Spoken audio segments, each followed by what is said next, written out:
the benefits of sticking with Meta, whose share price last year, really bounced back after a miserable time in 2022. What made you so confident it was worth keeping that stock? And I'm just wondering, now that we've seen this big rally in it, do you think is it time to take some profits? Given that I know it's just announced its first dividend. Dividends aren't particularly your thing that you always chase, isn't it? But you think that the cheapness has now been recognised by the market? Well, I think let's start with what gave us confidence: the fundamentals of the business. We analyze the fundamentals of the business. The number of daily and monthly users, are they rising or are they falling? What was happening to the associated advertising revenues? And what was happening to the company in terms of its cash flows and returns? And I think Julian and the team spotted this very well, what they could do in terms of changing that, in terms of the levers they had to pull. And one of the things that we've seen in the last year or so is, to the surprise of many people, Mark Zuckerberg has shown his ability to run a business in a rather difficult environment, in that he did pull a lever. 524,000 people, to be absolutely exact, and the results are spectacular. So there's that. And I suppose the moral of that, and I might return to this, knowing that I think you want to take this conversation, is the thing that more than anything was, we think that share prices follow fundamentals and not the other way around.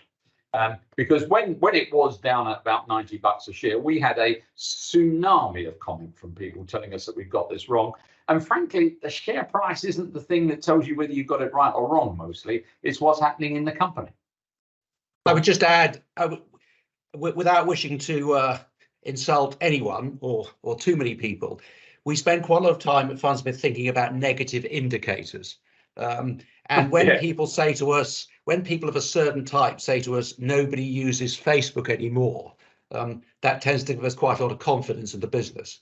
He's made a serious point there. There are people out there in the commentariat and various other places whose views are very good negative indicators. I mean, there's one who corresponds with me on various subjects, including this one. And I sort of play straight back in terms of things I talk about, like users and advertising revenues and rates and things like that. But out of every single question that I'm getting, what he really wants to say is, I don't like it. I don't like it. That's what he really wants to say. Anyway, what gives us confidence to stick with it now?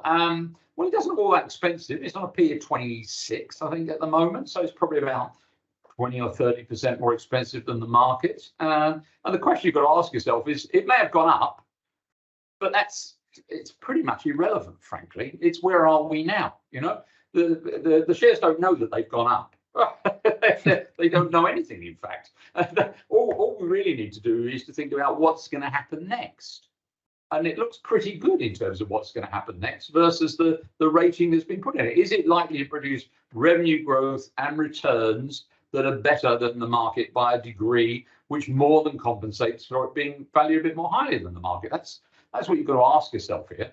And I think the answer is probably yes. And the other thing is, I kind of slightly worry about the taking profits idea, because on the whole, if you look at the way that we've been successful, it's by not taking profits. We have a table that we produce every year of attribution showing the best 5 performers and the worst 5 performers in our fund, which we put in our annual letter and we talk to people about. And Microsoft has just made its 8th annual appearance in there. We could have taken profits at any point from $25 to 400 and whatever it is now, that it's now trading at. So 16 times our money or something like that. At any point, we could have taken a profit.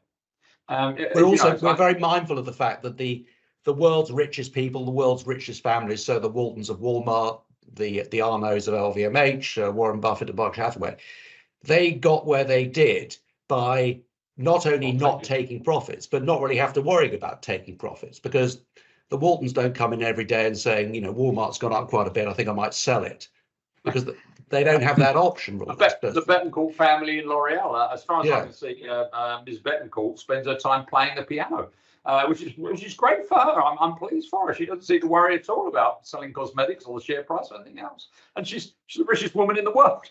It's and I do wonder why people don't think about emulating that in any way. I mean, what do they know after all?